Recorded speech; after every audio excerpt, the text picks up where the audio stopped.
All right. Good morning, everyone. It's been a little bit. It's been a long time. Yeah, it's because we are crazy busy. Yeah. It's just nuts, and we're blessed to have as much business as we have going on right now. But we wanted to do this today, and carved out time, which we carve out every Monday. But We're really good at following our schedules. Yep. But something that we wanted to bring up, because you had a phenomenal July, right? And you had 20 closings, or is about to finish up your 20th closing for this month, a little over 7 million. Yeah. Right? I mean, that's more than a lot of real estate agents do in a year. Yeah. By the way, if you're watching this live, type L in the comments down below. If you're watching the replay, type R. And we got to talking last week of I mean, that's, first off, kudos. I mean, that's a huge accomplishment. But are you living, a lot of agents are just, page or commission check to commission check. Are they putting anything in place to get off that real estate agent hamster wheel? Right. Is their brokerage helping them get off that hamster wheel, or continue helping them build more business? Yeah, which is a good question, because as exciting as it is to have 20 deals closing in July, and I am competitive and I love to say that number, that in and of itself is actually part of the problem, that's part of the driving factor, because I want to be able to have that type of month, bring in that type of money without me chasing those deals like that. Yeah. I mean, it's great. I love what I do, but obviously I have to recreate that month over month, year over year. So let's ask that. So 20 closings in 1 month, right? You have the leverage of the team, but you're still highly involved, right? Highly involved. So, yep. What does that do from a mental mindset? What does that do in terms of continuing to make sure that you're providing great service to your clients?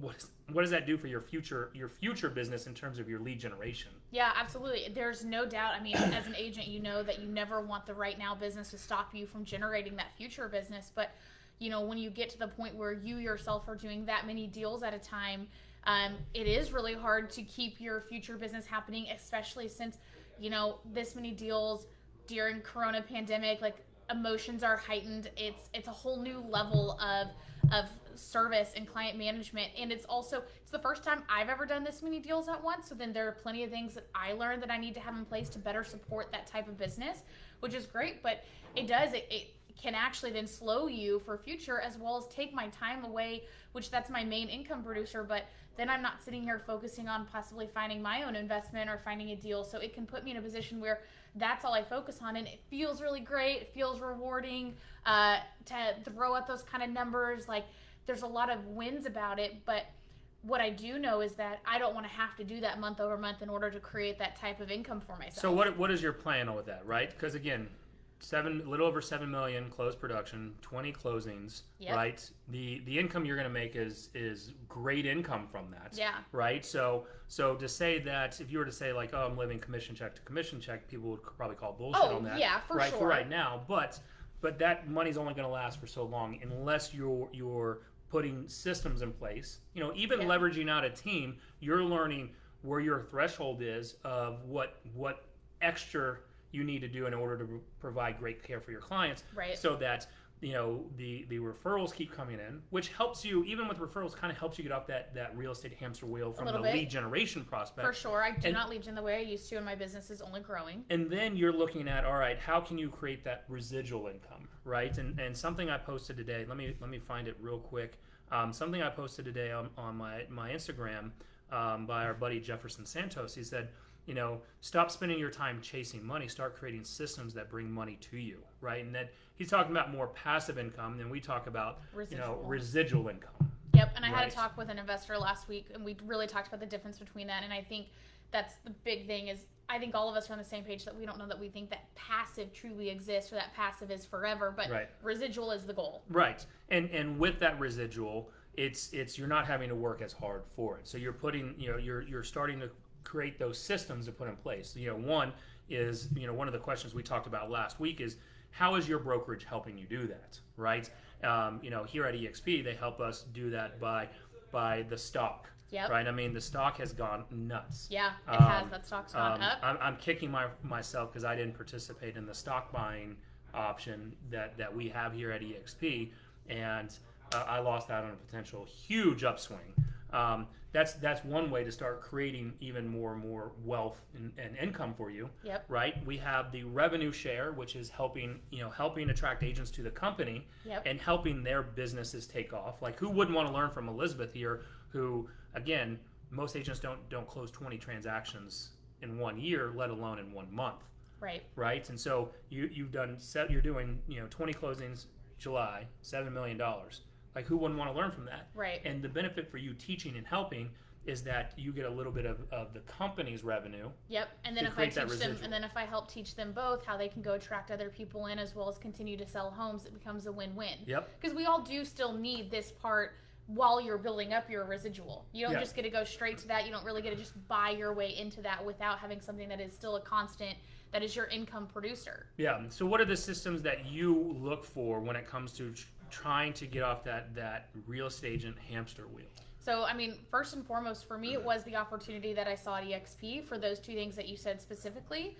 That was really huge for me because they were in line with things that we already do on the daily basis with our sales. So that was a great way to start building that. And I do have money coming in from both of those. It's not enough money for me to live off of yet, but I'm still building it, and we're only a year into this. Yeah. I mean, then in addition to that, it's other investments outside of this where I'm looking to put my money, which is another reason, like, that is part of the reason I'm on the team, especially still to this point, is then my connection with you in Austin and those opportunities that it adds for me as well. Right.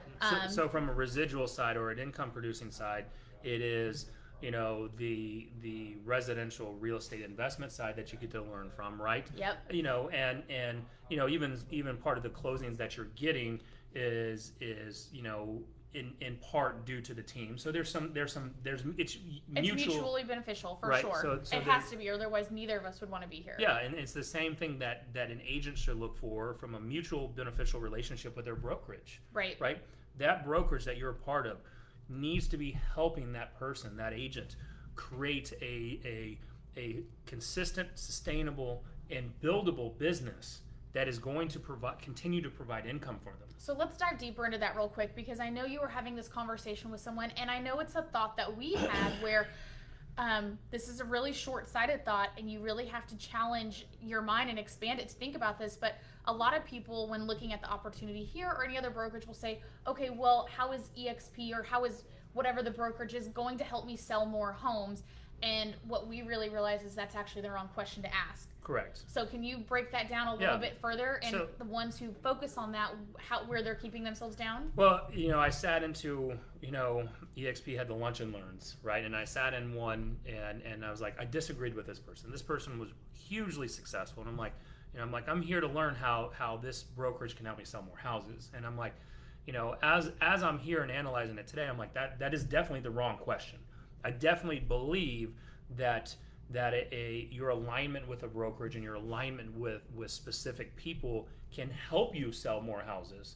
It's just, it's not going to be the cause of it, right? The question to me is how can my alignment with this brokerage or these people help me increase my wealth and my income? Yeah. Right? Because again, with technology and everything else, in 10 years, this business could look drastically different, to where you went somewhere and you built up an amazing real estate machine, making great income, and then all of a sudden, overnight it turns off, and then you don't know what to do. Right. Right. You don't have other income from investments coming in, and now you're back at square one. Think about people at the beginning of Corona when shelter in place was mandated everywhere, and we were really lucky here in Texas the way that worked for us. We were able to pretty much work through it, but there were other places where agents could not even go solicit for business. Yep. And if that's the case, then you just had, if you didn't have anything else residual, then that was just turned off for you. And for us, we still had our residuals even from this company alone helping get us through that, and we were allowed to essentially still work. Well, of course, and during that time, I will tell you that I was going to pull it up, but from just the eXp residuals that we were making at the time, starting in March when shelter in place hit, that residual income was enough to cover this office space. Yeah. Right. We didn't have to ask for any type of rent forbearance or anything like that, and that was a peace of mind already there. And once again, it's something unexpected that just could take you out of the game completely if you're not prepared for it. Yeah, and I know of other agents that have had health issues who, if they have the right the right systems in place that had the income coming in, they wouldn't necessarily have to be forced to or worry about, all right, I need to get out of bed even though I'm feeling horrible today, Right. and try to go get clients to make offers and go through that process because you have enough income already coming in. Right. So it's building almost that safety net, right? And then with the stocks that we get here, I mean this is going to sound like a complete eXp pitch, which it is, because it is an amazing company that allows for you to build those options. Yeah. Right. If you don't have those options built in, and you're happy at your company, that's great. But what happens if you get sick? Yeah. I mean, think about it. If you remember 2 years ago, when you were running the Good Home team, I mean, I left in the middle of our business planning back. It was in October, I think it was. And, Yeah. and in severe pain. Turns out my And you gallbladder. didn't come back till January. Yeah, I didn't come back till January, and my gallbladder went out. Thankfully, not just from the Good Home team and you running it, but I had other income coming in. Right. Right. And if I was a solo agent or an individual agent that relied 100% on my sales, I would have been screwed. Right. Right. Yeah. And so that's the thing about it is you may not be thinking about it right now because it's never happened to you, but the minute that it does, you're like, oh shit, I wish I would have built that before. Yeah. Exactly. Right. That's spot on. And again, what Let's start being proactive rather than reactive with that too. Absolutely. Yeah. I mean, that's what we tell our clients, right? Don't you want your clients to be proactive rather than reactive? So why not, as a real estate agent, utilizing the options and the opportunities available, be proactive rather than reactive? Don't wait till something happens. Go ahead and go and take advantage of it. Go and take advantage of the opportunities given. Maybe your brokerage offers something like that. If it is, take advantage of it. If it doesn't, come talk to Elizabeth, right? And just see, have a conversation, pick her brain. Here's the big benefit from it. One, when you're in alignment with her, like you're gonna be able to ask her, one, how does she do 20 closings in 1 month? How's her sanity still there, right? How is she still lead generating for future business? Because she's still taking listings, she's still getting buyers under contract. That didn't stop. Right. Right? How do you have time to also then focus on building your wealth and your income? Yeah. Right? I mean, at 29 years old, you're making more money than a lot of people that have been in this business a long time, and more money than people in corporate jobs. Right? And so that's the thing is this month alone, I'm probably easily making what some people would make in a year, honestly. More and more. Yeah. So that's the conversation that I would be having with yourself internally. Go do your research. Go do research on Elizabeth, and then reach out. Have a conversation. If it makes sense, cannot hurt to always look at your options. We always say do the dirty math, and then once you see it, you can't unsee it. Yeah. Right? And I will tell you that because it's no coincidence, and it's because of our partnership and alignment here with the people in our network here at eXp. We call it the Honey Badger Group. That we're selling more homes. We have more homes under contract than we ever have. The market taking more listings than we ever have. Yep. The market has the least amount of inventory that it's had in a long time. The market's helped us on some things, but with inventory being in Dallas-Fort Worth, 2.1 months of inventory and just pre-owned, right? And we've taken 35 or 36% more listings this year. It's 100, 107, 108. Yeah. Compared to 86, 84, 86 from last year at the same time. We've taken more business, taken more seller business because of what we've learned with our partnerships. Yeah. So that's how the brokerage has helped us be able to get more business coming in as well. Actually, it's the network that's helped us get more business coming in, and I would say it's the platform of the brokerage that has allowed the other opportunities to be a true business owner and build wealth. And it's now combining those two, because we are also not trying to get rid of the sales portion of this. We know how crucial that is. We are just taking advantage of the other opportunities, and we're trying to grow both. Absolutely. And so as we wrap this up, is it ElizabethAustin.work? I think so. So reach out to Elizabeth, connect with her. I think this is the right website, ElizabethAustin.work. If not, we'll put the correct one in there. You can friend request her on Facebook. It is. So just go to her website there, reach out, have a conversation, pick her brain. One, even if you're not interested in eXp right now, see what she's doing to get her business, right? She'll have a conversation with you about it. And then come look at us at eXp, come look at joining our network, be in our world together, and let's start building, one, that residual income, that wealth building, and build your consistent and stable business. Yeah, absolutely. Awesome. All right, guys, we'll see you next time. Leave a comment, share this out. We appreciate you watching.